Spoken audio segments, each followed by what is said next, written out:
Hey everyone, welcome to the Questioning Behavior podcast. As always, it's me, Merle, and I'm here with my lovely co-host Sarah, and I'm here with Christian Hunt, who's back for another episode after he's listened to his own episode having been released, and he's had some commentary. So Christian, please explain to the crowd, why are you here? Why are you back?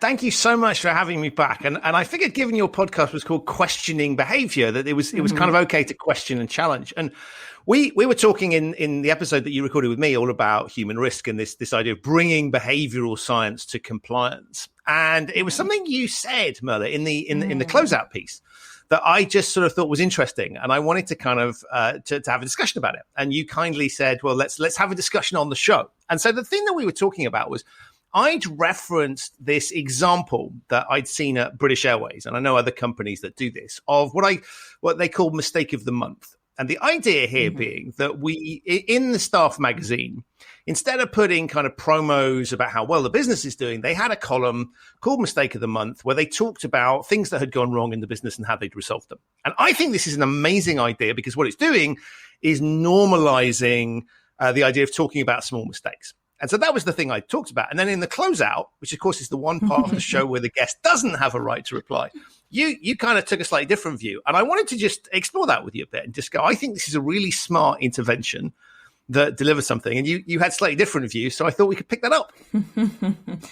To quickly recap, so it's not necessarily the intervention in and of itself that I had an issue with. It was an example that got mentioned. So within this Airways example, that was given, the intervention represented an inefficiency rather than what I would call an actual mistake. So rather than someone badly fucked up is a big mistake. So like on a low to medium scale fucked up, what actually happened was that, the initial routes that had been planned out were inefficient and they could be improved, and as such they were improved, and that was what showed up in the magazine. So like, hey, we found an inefficiency and we fixed it. And to me, that's just, when I think about, actually admitting to a mistake, I don't know what it is, and it might be something very highly personal, and it might just be because English is not my first language. All of these are options. But when I think of a mistake, I think of something a bit more grave. To me, a mistake goes beyond an inefficiency, which apparently was rather easy to fix, because otherwise they wouldn't have been so quick about fixing it and, writing it in their column and it having been approved by editors who I'm very sure have some very stiff criteria for being able to publish mistakes in this magazine. So to me, this is what it's good marketing. I'll agree to that. But to me, this is not what screams mistake and signaling that you're open for, people coming out and being like, hey, we effed up. Sorry, we fixed it. Like we're a company that's open to these types of discussion, because to me, that is not what that signals. But again, can be highly personal. Yeah, so look, it's several things. The first one to say is that I haven't got the specific example in front of me, but as I recall, the point being that some things had changed and they hadn't changed the bus route to match them. So it wasn't like a bad call in the first place. It's somebody hasn't clocked that there's a reason, and so suddenly they spot this. Now, the reason that I like the example is precisely because for the reasons you don't. Right? So I look at this thing and go, this is so minor, so silly and so irrelevant why would you put it in there? Because why would anybody go, that's interesting? And that for me is in the power of the piece, because I sit there and say, it's the fact that they're dedicating real estate to something so small, so minor, that is the powerful signal here. Because actually, if you've got a big issue, you're going to have to come forward anyway, chances are. And it's not those things they're trying to catch with those things. What they're trying to catch is the everyday small things that people might, because they're de minimis, irrelevant, not significant, not come forward with it. So I think the signaling actually comes precisely from the bit you don't like, which is this idea of going, it's so tiny and so irrelevant, and yet they choose to put it in the magazine and they choose to share that particular piece, thus illustrating that there is no bar below which you shouldn't report things. So you shouldn't be ignoring things and saying they're irrelevant. You should be going, okay, that's a tiny thing. People really do care about that. And so I like the idea it was shining a spotlight on precisely the sort of thing you wouldn't expect them to. I kind of think that the boundary between what makes this an interesting versus maybe not so interesting example is if within the article, it is highlighted that it was an employee that brought this to the company's attention. I think if it was something that the company just noticed, a board of directors hired someone to, do an investigation about inefficiencies, then it's less of, I guess, a signal that you can report mistakes here and that people will do something about the mistakes that you report. I think what's important is that it comes from an employee and something gets done about it. I think that's right. And in this case, it's written in the first person by the individual who is then named. Yeah. So you literally disclose something. So it's almost like, if you imagine like a kind of reader's letter to a magazine. It's framed a little bit like that, which is tell us about a time literally tell us about a time you've made a mistake. And then you kind of talk about what you learn. And so one of the points, Mela, you made around it was sort of saying, well, they wait until it's concluded before they share this thing. And I think that's really important, because actually what you're asking someone to do is to stick their neck out. And that's really hard to do if you've literally discovered you screwed something up and you're still in the middle of clearing it up. And you are then required to share that. That feels a bit awkward. So the idea here is you go, okay, we'll get you to come forward at a point at which you've resolved it. So there's a positive message there, which was we came forward, we got some help, we fixed it. And so that's a much easier framing than I've been an idiot, made a mistake, and I still haven't worked out how I'm going to clean this thing up. But this is what I don't understand. So you come forward once it's already fixed. So where is this additional help coming from? Because if you need additional help, you're going to have to come forward, not in the magazine, but you're going to have to come forward within your team or to a different team or to a different department, which can actually help you fix this. So by this stage, what you're doing is you're going to have to grow a pair and go to someone who's not, the own shouting voices in your head and telling someone that something is not going well. So by this stage, you've come out. And it's not resolved. And that to me is the main issue I have with what that magazine is promoting. It's only promoting the type of stuff which is already solved. And to me, this would just signal that if you don't know how to fix your shit, just shut up about it. Well, no, you see, I disagree with that, because I would go, it sends a clear signal that actually you do get help fixing things and that the organization wants to fix things. So one of the things that's interesting about the reason that you need to go through this whole piece is because people won't naturally come forward, right? It is embarrassing. I might get fired.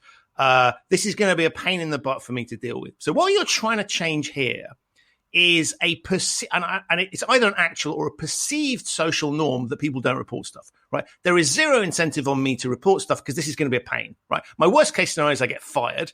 My best case scenario is I've got extra work, and there's probably everything in between, and there's an embarrassment factor, and, right?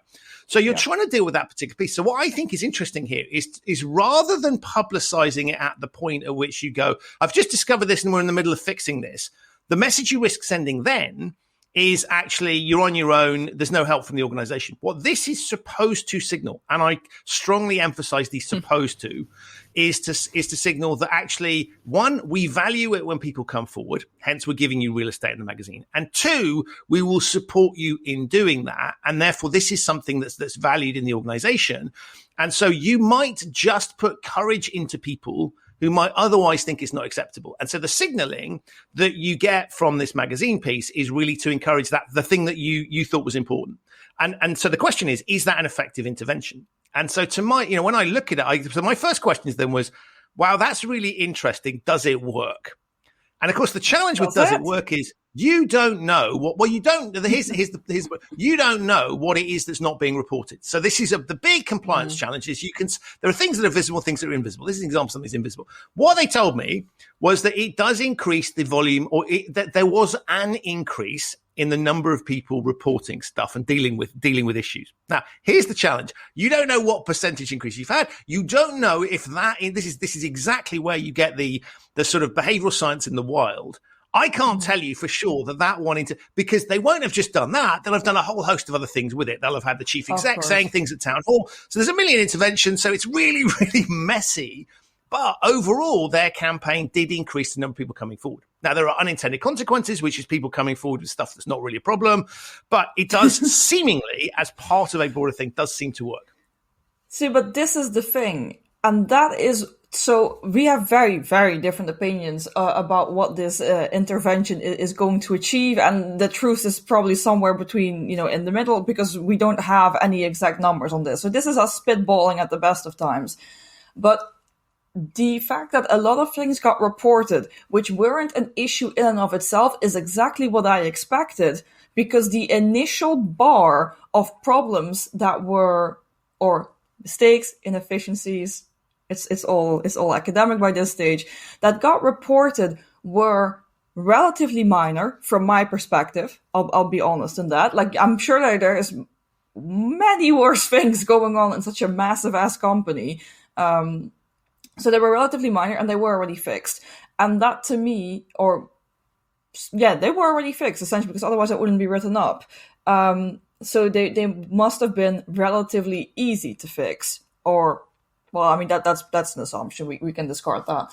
So for me, what you're then signaling is we only want relatively easy to fix mistakes or inefficiencies that our company is not going to lose face over, and they don't need to be of the highest or not even medium to high type of severity. So I'm not surprised that if you're setting the bar that low, that what you're getting is a report of stuff, some inefficiencies, other efficiencies raised by employees, which is exactly what you wanted, plus a whole bunch of, this isn't really a mistake, this isn't even an inefficiency, this isn't actually really a problem. Because to me, that is the level of the signal that you're setting, and that is why I thought it would backfire. Well, so I'd start off by saying small things can become big, right? So if you look at many issues within organizations, it's and look, let's take financial services as the industry that I know really well, right? Rogue traders that end up with massive positions that can take firms down, right? They don't start with those big numbers. They start with very small ones. No. And you've got the same thing with kind of operational issues, which is a very small thing can add up quickly, either in financial terms or, we've all seen it. If you don't fix something, like a leaking tap can become more of an issue if you don't get around to solving that problem. So I think there's a sort of snowball effect thing that you need to manage. I think the second bit is to say that when you've got really big things, the sort of stakes change slightly, because if it's something that is massively, huge, so big that it's going to become obvious at some point, you're going to have to come forward. So there's a slightly different dynamic at play, I think. Here. Sure. And so what you're saying to people is actually, okay, we care about the big stuff and we talk about that through the standard channels, because one of the things this is doing is putting a spotlight on things that you wouldn't have known about otherwise. So if you've got a big issue within a firm, right, something that's going to hit the news headlines externally or be so big internally that there's a massive project, everybody will know. Human beings talk, right? So the big stuff will be known about and dealt with. This is shining a light and effectively playing on availability bias and saying, let me enter another data set here that wouldn't otherwise be apparent to you, to get you to think slightly differently about your role and the tasks of it. And that's why I think this is really interesting, because it recognizes that the human propensity to report stuff might be, you see this with anti-terror campaigns, right? Which is sort of going, okay, if you see something suspicious, tell us and we will take it off your hands and deal with it. Otherwise, you're not going to report something unless it really is blindingly obvious, by which time it might be too late. So I think I think the psychology here is around saying, let's focus people's minds on stuff they might not otherwise focus on. I think this is a really interesting example, because I think even like between the three of us, we can come up with multiple hypotheses about why this intervention might work. What sort of behavioral mechanisms it might be, or not, it might be playing on. But I guess one of the big challenges that, Kristen, you've already talked about is that we're sort of limited in our ability to test whether or not this is working in any way or the way that we expect. So I guess if actually running interventions, that sort of large scale, highly academic, rigorous type beast is not really an option, because it does take a lot of time and commitment, and it's not going to be something that's going to be able to be done every time you come up with a new idea in the boardroom. Do you think like something maybe like trying to diagnose the problem using behavioral science is a more achievable thing to do in the wild? Because I think that could really shine some light as to whether or not this intervention is actually hitting on some of the big barriers that people are actually facing when coming forward with mistakes and stuff. Yeah, so I think it's a great point. I think the reason I love talking about this is I think this is, they wouldn't describe it as this, but I think this is an experiment, right? This is an attempt to intervene and let's see what happens. Now, generally in business, you're not, if you sit there and go, well, I don't know if this is going to work, but I'm going to give it a go. That, as Rory points out, right, is it doesn't necessarily win you any prizes, because people unless you're working in a science lab and you're testing things, and that's accepted, or maybe you're sort of crash test dummy type situation, right? So you're allowed to experiment those, but generally speaking, in business, you're not allowed to try these things out, because if it's not going to work, that's a high risk strategy for you. And so I think this is a really interesting example of in the wild behavioral intervention, and they're just trying it out to see if it works.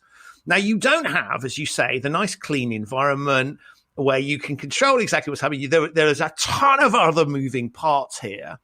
And of course, the other interesting bit is if you stick something in a staff magazine, right, this isn't just sitting in London under Culture A, or it's not just going to flight crew. It's going to be going to people doing fundamentally different roles in different positions, different colors. So from a sort of purity perspective, you're chucking this thing out there across a range of different environment scenarios, the people, and of course it's going to land it, which I think makes it even more challenging to control, monitor, and everything.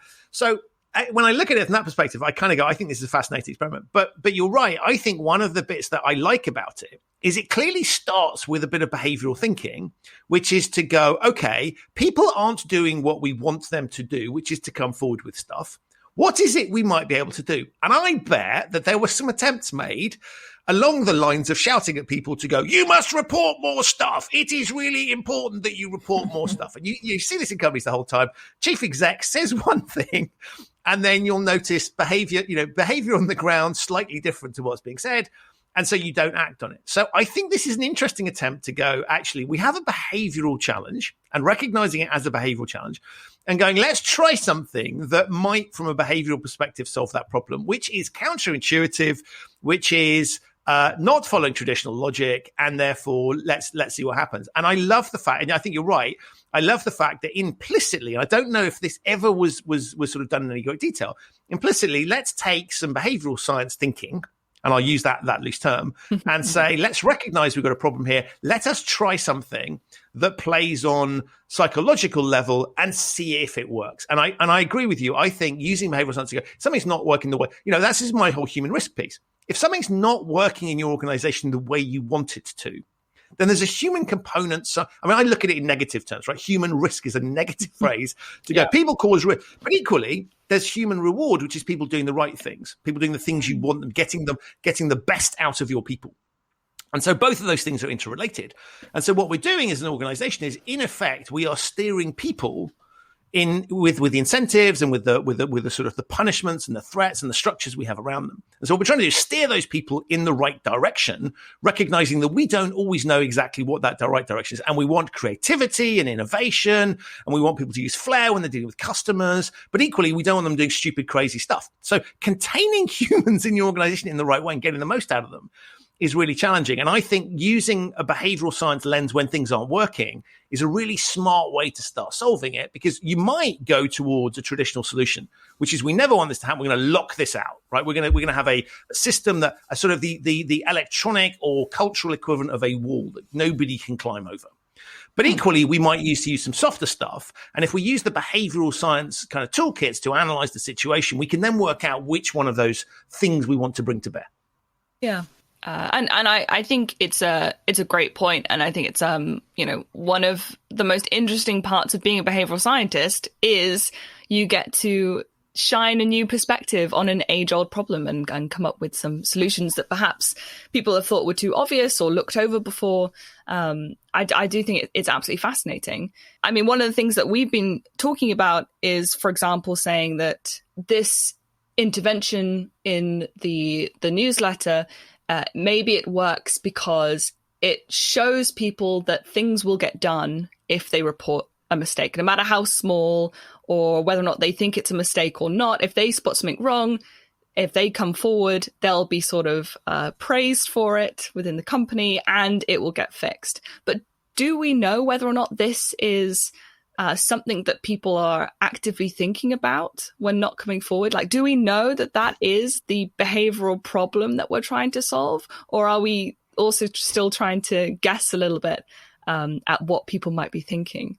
Well, I think we're totally guessing, right? Because one of the interesting things in a hierarchical organization, and of course, if you think about airline, I don't know that much about it. I've not worked for the company, so I'm guessing here. But they have a hierarchical structure, as all companies do, and then within the flight crew on the planes, clearly there's a hierarchy that starts with the captain and moves down. So it is reasonable to presume that in that sort of environment, where there's a lot of pressure, there's a strong likelihood that people that certain dynamics will play out, and therefore we can hazard a good guess at what it is will be going through people's minds that will incentivize them or disincentivize them to take certain action. But we don't know for sure.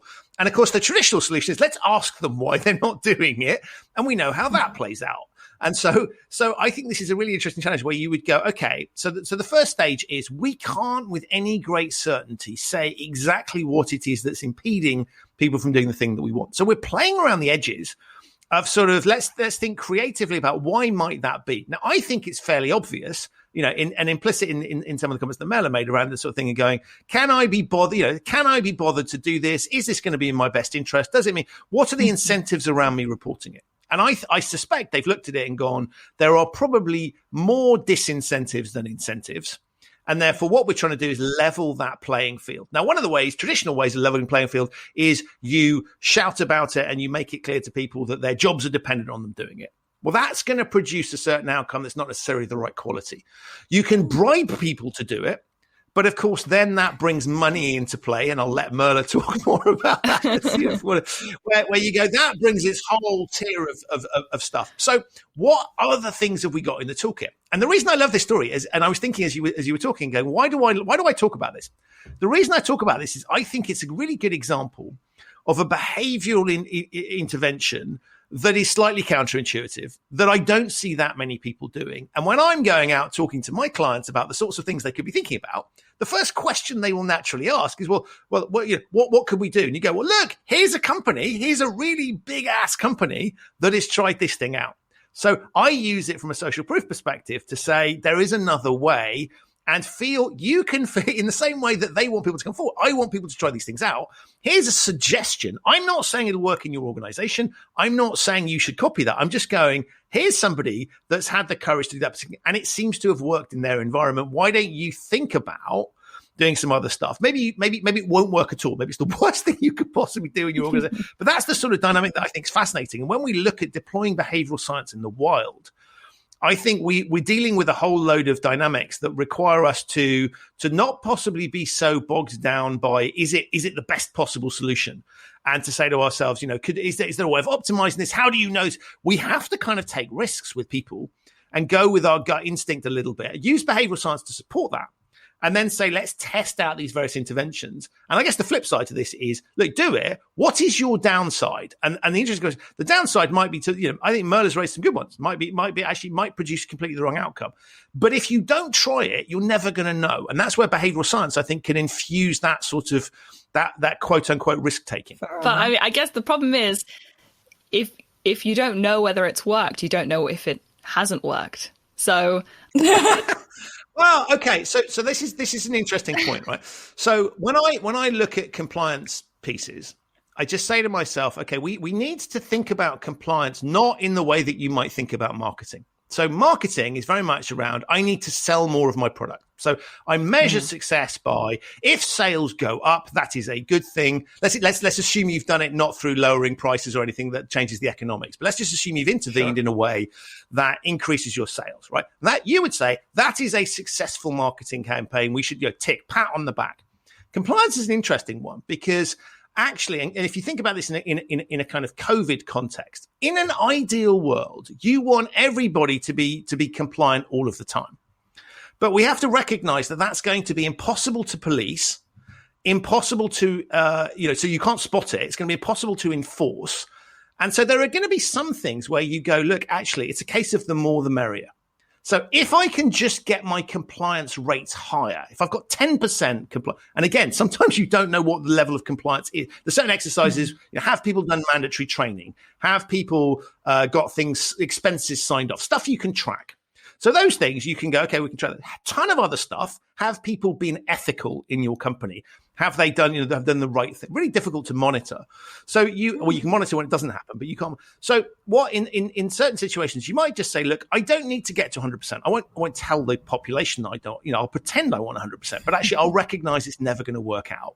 And so what I'm trying to do is nudge things up further to the piece. So if I can do an intervention that takes me from 10% compliance, say, to 60, I might just declare victory at 60, leave the 40% I haven't got on the table because I'm never going to get there. And so I'm looking at pushing things in the right direction. And I'm also looking at increasing sometimes the quality of compliance. So how well are people behaving, particularly where it's nebulous and maybe you've got different outcomes in different scenarios. So the outcomes I'm looking for can't necessarily be measured in those ways. And you wouldn't necessarily want to measure them. And so part of the thing I think is interesting is getting away from this idea that we need to have the optimal solution, but actually just saying, if it makes the world a better place and it seems to be moving in the right direction and we're getting a trend in then that is a good thing and we should do it, particularly if it's a cheap intervention that we can just throw out there. And so for me, the interesting bit is how do you a lot of people say, how do you measure the quality of what you're doing? And I kind of go, we need to make sure that the targets we're setting ourselves are actually realistic. We would love to have 100% of people being compliant all of the time, under all circumstances, whether we were watching them or not. That is fantasy land. And so we need to look at some of those pieces. So I'm really focused on people saying, look, one of the things to think about here is what outcome do you really need? I don't mean the outcome you would ideally want. I mean the outcome that what can you live with? What would be a better than you've got at the moment thing? And so, if we look at COVID as a good example, right? Yes, we want 100% of people wearing masks all of the time, being incredibly well behaved, never doing anything wrong, right? That is just unrealistic. So what we're trying to do here is to get as many people as we can. Well, it would be nice. Yeah. I still think, currently there's fucking riots in my own country because people don't like curfew. So, I'm still dreaming of people wearing masks all of the time and behaving very well. I know it's unrealistic, but a girl can dream. But I think that's a really good example, right? Because one of the things I find fascinating about interventions involving people is that traditional logic treats people like they are sort of just going to do what they're told, right? They are so it's the sort of homo compliances, if you like, that they'll just do. People will just do what they're told, right? They will respond logic. And of course, people think about what you're doing. So as I'm watching the government telling me to do something, whether I want to or not, I'm kind of second guessing them a bit and going, does that sound reasonable? Do I believe them? Do I trust these people? Does that sound like, so you're making your own risk assessments on the environment. So I think the reason people don't like curfews is that they think they are disproportionate. And so they're going, if actually, to compare it with the Second World War, people would have got into curfew in the Second World War because the consequences were blindingly obvious to you. And so you can recognize that and saying that's a proportionate response thing. Because COVID is invisible, actually, we start, the data sets that we're using to make that assessment become heavily emotionally driven as opposed to factually driven. And I think that's a really good example where you sort of go, when you're trying to impose compliance requirements on people, they will have a view on that. And if they don't like what you're communicating, then it's irrelevant whether actually you've got the solution right, because the human being will make their own mind up. And that's where I think that some of these other dynamics about social proof and the other pieces it's fascinating. And I think what's going on in the Netherlands at the moment with the rioting is a really interesting example of people responding to it. And of course, that has knock-on consequences because you may have a ton of people who were being well behaved who now have, thanks to the media, but also thanks potentially to what they're looking outside their window, evidence that other people aren't. And that will then drive your behavior. Now, the government didn't intend for that to happen. I can cope with a few people rebelling against my thing, but if everybody else knows they're rebelling, then suddenly you've got a totally different dynamic. And I think this is fascinating. I think it's worrisome, but it raises a point that I wanted to ask you with regards to, we can continue with the airline example. We can stick with the Dutch riots. We can stick with anything really. But a lot of interventions, I feel like when it comes to being honest about your own mistakes or the mistakes that have, or inefficiencies, whatever, that have happened with yourself or within your team, especially if you're in charge of that team, is very, very different from being transparent or just essentially ratting out. It's not a nice way of saying it, but it's what it amounts to, of someone else and someone else's mistakes, or mistakes of a different team, or mistakes of your team leader, especially if these are people which are higher up than you. What you're looking at is two very, very different problems. But is the intervention still working the same way? Because you're going to have a variety of different people. I mean, you can just grab the big five and people will rank very different on those dimensions, or hexagon, and you've got 6 dimensions. And it's just, what type of person is more likely to be transparent about themselves, and what type of person is more likely to be transparent about others, and what type of person absolutely is not, and which is the one that you really need to nudge, and how do you nudge them?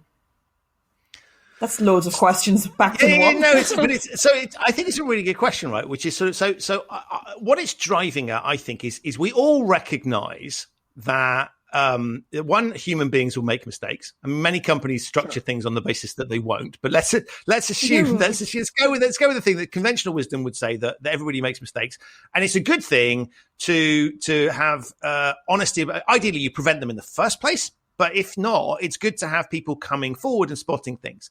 Now, it is easier to spot mistakes that other people have made. We know that, and in the same way, it's easier to spot flaws in other people and biases in other people than it is in ourselves. So, but clearly, the person that knows the truth, the whole truth, and nothing but the truth is you. So, if you have screwed something up, you're closest to it. And you could potentially, in the right environment, be most useful at solving that problem, although you might need help and support from other people. So I think there's an interesting challenge here when we talk about getting people to come forward.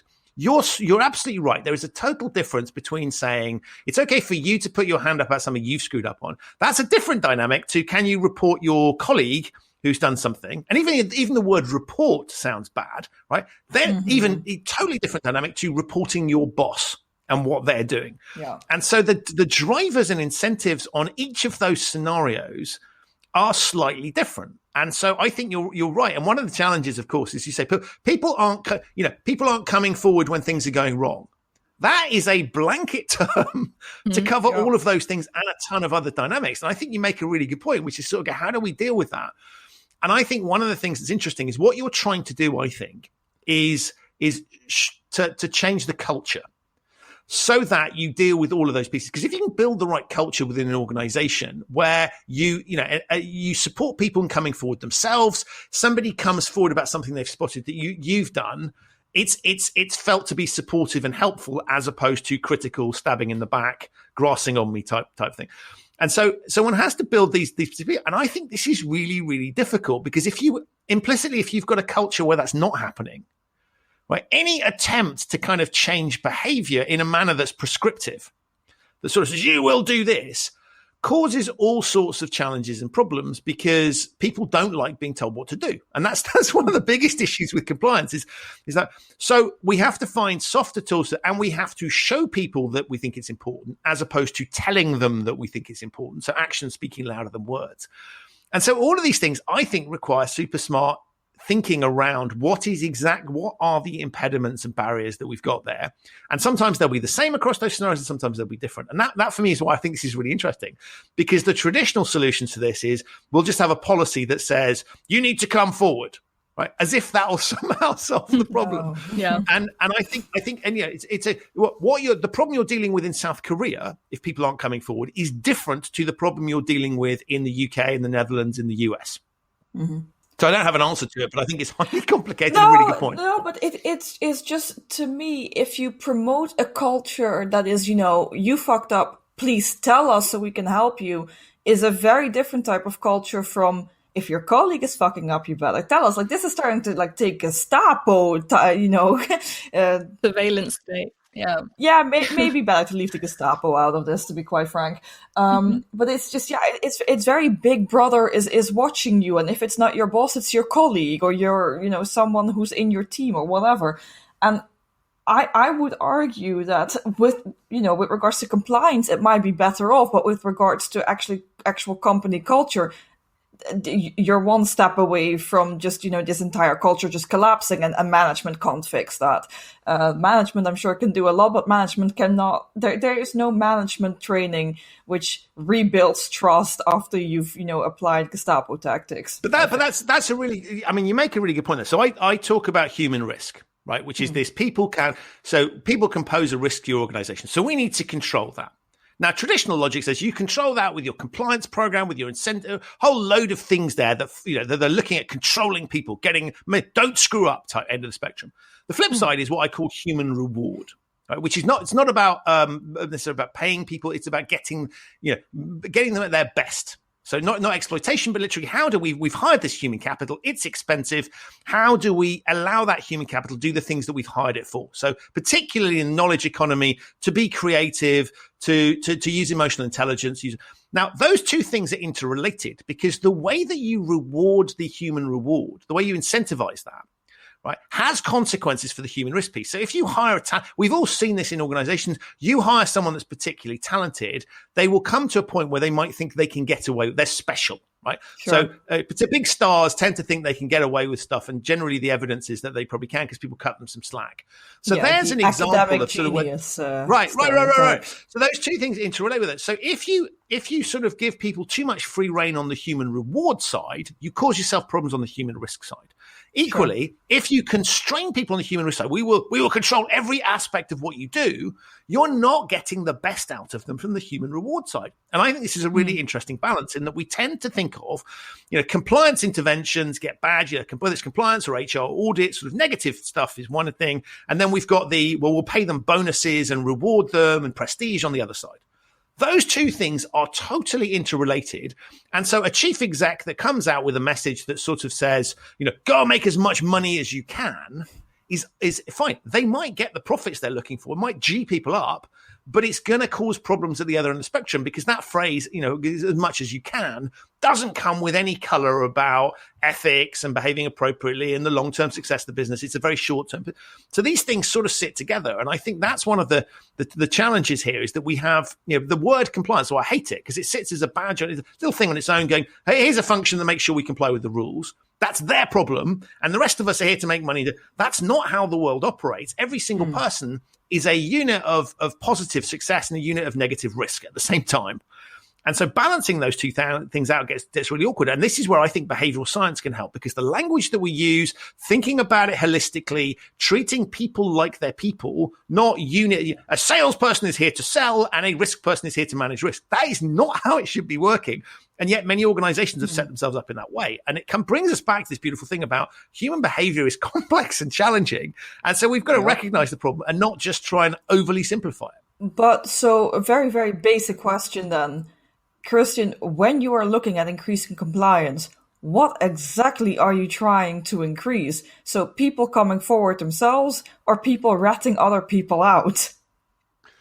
Well, I look, the most effective thing is to have people coming forward for the right reasons, right? So we've got to start with that particular piece. So whatever we're incentivizing, we have to look at why we're incentivizing it, because there are some activities where it's very binary. So a sort of what I might term a speed limit thing, right? So either you are driving within the speed limit or you're not. Now, if you're policing the world on that basis, that's a relatively simple, but very often the world is a little bit grayer than that. And even with a speed limit, there are times when it is dangerous to drive at the speed limit. And sometimes it's actually dangerous to drive within the speed limit because you need to move faster for whatever. So even in those situations, a bit more complexity. But what we need to do is we need to understand what is the motivation of the people that's there, and let's get people doing it for the right reason. So rewards start to get an interesting question, because if you bribe people to do that, then you're incentivizing them to do it for financial gain, not for the. So I would be looking at all those pieces and saying, what is it that's not happening that you want to have happen? And why do we think it's not happening? And then how can we play with those particular levers? Now, the optimal thing is you don't need other people to report on colleagues unless maybe it's something that colleague couldn't reasonably spot themselves. So there are plenty, we all know when we've screwed something up. Right. And that's fine. But there'll be plenty of opportunity where we don't know. I genuinely don't know. So I might not realize that actually I've caused a problem downstream in a production process, or The way that I've been going about doing X poses risks to the organization that I couldn't possibly be aware of because I'm not an expert in that particular space. And so it's not even as simple as just going, well, if everybody reported themselves at every opportunity and we made that feel like the right thing to do, we supported them, then we'd solve the problem, because there's stuff that we can't even spot ourselves. And that's, whether that's from a bias perspective, a lack of knowledge perspective. So it's really, really complicated. So one of the bits that I spend time with people is taking them away from, and it's almost answering exactly the question you've asked, Mela. It's take them away from the theoretical problem, which is we're not getting enough data from people, to go, okay, what do you mean by that? What is actually going wrong? It's almost like the 5 whys of non-compliance, is to say, what is the actual underlying problem we're trying to solve? And therefore, how do we get to that? So you'll have a thing where people will go, well, we've got tons of people aren't doing our training. We need them to do the training. Now, that's one analysis of the situation. I'd go beneath that and go, okay, why do you care about them doing the training? Right? What is it? And actually, is it a problem they're not doing the training? Is the training a complete and utter waste of time? At which point you are chasing a goal of having everybody doing dull training, which I would suggest is not a good use of any human capital. Or is it actually that you've got a problem that's manifesting itself and you're pinning it back on people not doing the training? Is there a better way to solve that particular problem? Or is it you've got a regulator breathing down your neck who is using the training as a metric, and therefore you do need to have people going through the motions to tick that particular box? Sure. Once you've diagnosed what you're trying to solve there, then your behavioral interventions follow. But very often people don't do that second phase. They sort of go, take it's almost like a simplified heuristic of compliance heuristic equals the metric, the thing we can measure. And if that's not being measured, we need to solve that problem. And I would go, are you measuring the right thing? So it's a lot more complicated. And of course, that's one of the people want simple solutions. So when I come in and go, it's a bit harder than that. That's not necessarily the best sales tactic for business. It's the truth, but it's not necessarily the most commercially minded approach.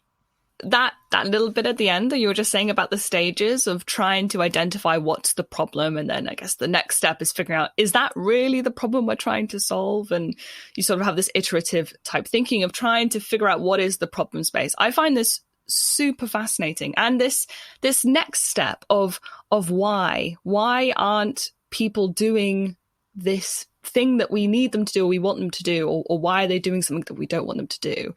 At the moment, it sounds like that why is a little bit of a black box within the sort of application of behavioral science. And I just something you said earlier is saying, we can't ask people because people will say things and then they'll do the opposite things. But then I remember in previous conversations we've had, you've talked about individuals within the company as being risk radars, which is something that has really resonated with me, of just sort of saying, if we can communicate directly with people on the ground, they can actually, highlight to us problems that we would never have seen unless we had their perspective. So I'm just wondering whether or not you think it's possible to diagnose why people aren't doing something by asking them, like with sort of interviews or maybe more structure. I guess the way you ask someone is going to matter, but is that a way you can diagnose the problem effectively in this scenario?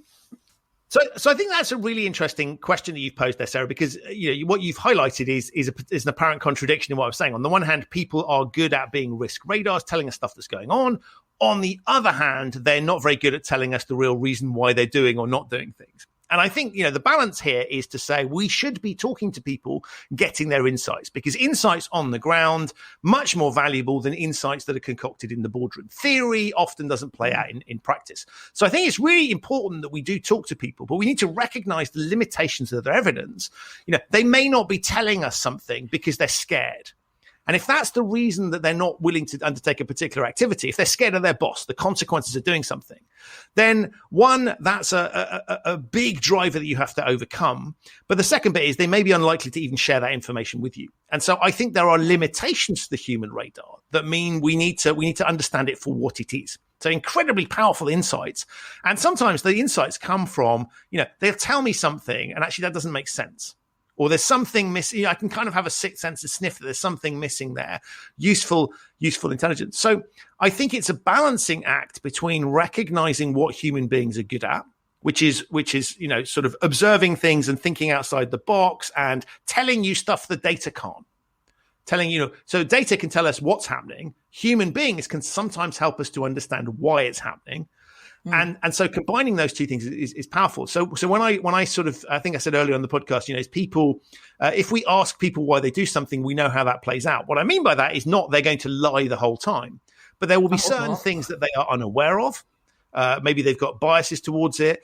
And there'll be certain things that they are aware of that they want to keep secret. They don't want to admit the truth. And so we can't take everything they tell us at face value. On the other hand, if we ignore them and go, they're flawed, they're human beings, we will miss a huge opportunity to get a valuable data set. And that's how I sort of balance those two things out. I see your point, but I actually have a rather different question about formal and informal reporting. So one of the examples you mentioned earlier is, maybe it's just something that was decided higher up or decided not even in a hierarchical term, but imagine you've got like a 7-step production process. Let's see it that way. And there was something happened in step 1, but it only got noticed in step 6. Might have been an inefficiency, a different way of doing things, or just a plain old mistake. But is then the goal for someone in step 6 to step up to the management or the leadership or whatever and go like, someone fucked up at step 1, or slightly less attack-driven, slightly less direct, I think something went wrong in step 1. I know not everyone is Dutch. Or is it then a better idea, something that will not generate you a formal report, something that might not generate you formal data, for someone from step 6 to go to someone in step 1 and just be like, something here went wrong, it only showed up in step 6, probably they'd have to go through steps 5 to 2 anyway to figure out what happened. And is this something that is then preferably done almost internal on the same levels, or something that has to go higher up? Wow. So I think there's a ton of stuff there that sort of, the answer to which the simple answer is it depends. But if you think about what you've so this is where I think it gets really interesting when you start to think about the end user. So very often we will create structures within organizations. Desired outcome is that stuff gets reported. So let's build a structure where this is what we want people to do. And I think what you need to do is to sit there and go, okay, how does this feel for the person at the end of the thing? So how do we make it as simple? And I mean, literally go through a behavioral science framework, right? So how do we make it as easy, attractive, social, and timely as possible for people to intervene? And so one of the things you might say, let's take the production line example. Toyota has this thing where anyone on the production line can, I think it used to be pull a cord, but press a button to stop the production line, right? And so you empower anybody to report anything they think is wrong. And then as I understand it, what happens is the organization goes, okay, what is it you've spotted? We'll take it from here. And then because if you say to someone, you need to follow up, you've spotted something, it's your job to follow up, right? That's placing a whole load of impediments in their path. Because you're going, you now own this problem in effect, right? And what I think is interesting is if you approach it from a legal perspective or a sort of hierarchical perspective, we have empowered you to solve this problem. Go solve it. Right? Okay, no, I can see your issues there. So I think it's about saying, let's build structures that empower people to do the things we want from a genuine practical perspective. And this is where I think actually you may need a multifaceted approach, because we operate on a slightly, people go, well, we'll have this system. So, a good example is companies have whistleblower hotlines, right? We will have a whistleblower hotline. So if you spot anything, you can call these people. Now that is a theoretical solution. And for some people, that's exactly what they need. Right? They don't want to talk to their boss. I don't know who to go speak to. I'll go talk to these people. That's a powerful thing. But even in the situation where that is, you still got to think through and going, is this person going to be scared that they might, am I going to have to leave my name? Am I going to, there's a fear associated. So you have to think about, even for the person and the situation for whom that's the right solution, there's going to be some psychological barriers and challenges around that. Some other people will go, hold on a minute, they've got this whistleblower hotline, but I know they're not interested in this. And the reason they've got the hotline is to say they've got the hotline box. So I think just having the hotline on its own is the only solution. It sends a really dangerous signal as we don't care about this stuff.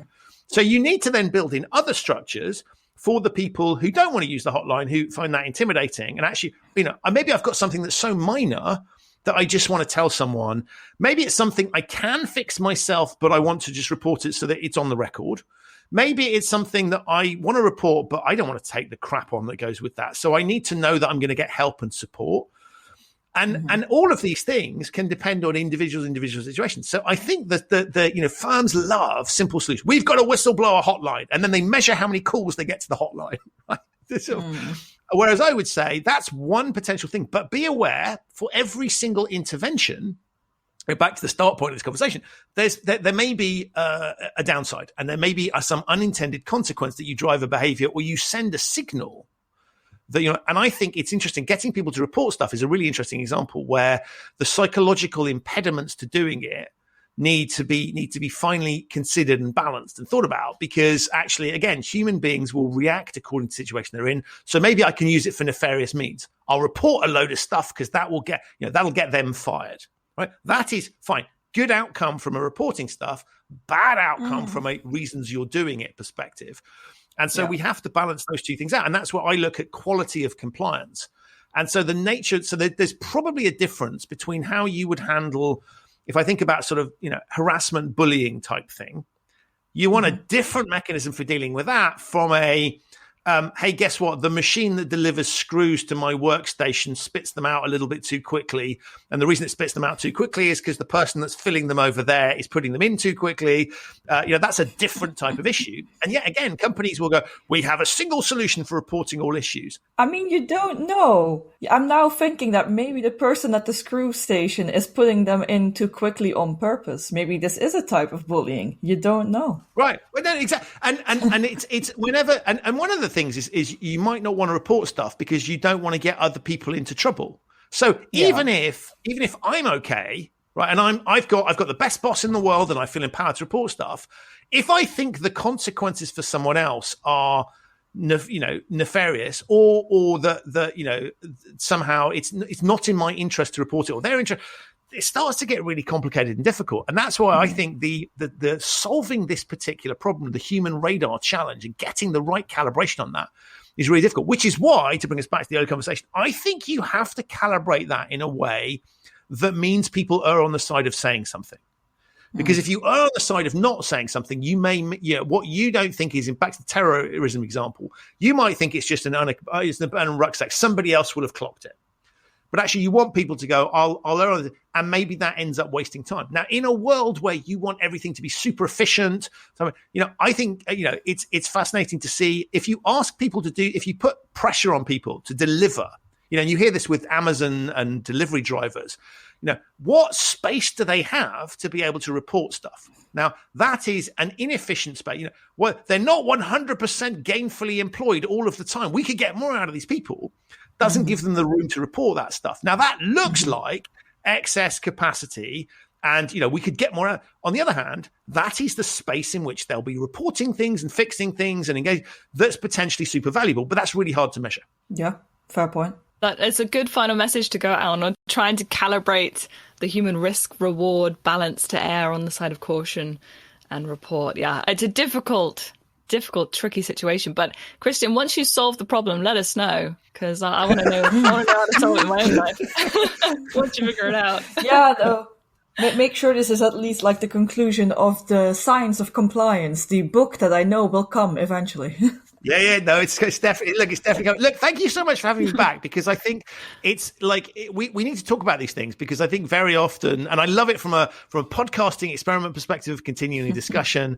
I think it's a really interesting topic, and look, I love it when people challenge some of the things I say, because it's always good for the brain to be thinking about things, and people are complicated, right? So we need to be talking around these things and recognize there isn't a simple solution. Yeah. Well, thanks so much, Christian, for coming back. Yeah, thanks for coming back. Thanks for having me. Yes, I'm glad we didn't scare you away the first time. And perfect. Maybe there'll be a round 3. Who knows? At some point in the future. No, always up for it. A round 3 that will be by invitation. Like I already have my mind made up. We're not recording an outro to this. This is just gonna be the outro. I'm not burning my hands on that one more time. I've learned my lesson. I know. I've learned. You're the dummy that don't believe in science. All your projects always be denying. You're the one alone.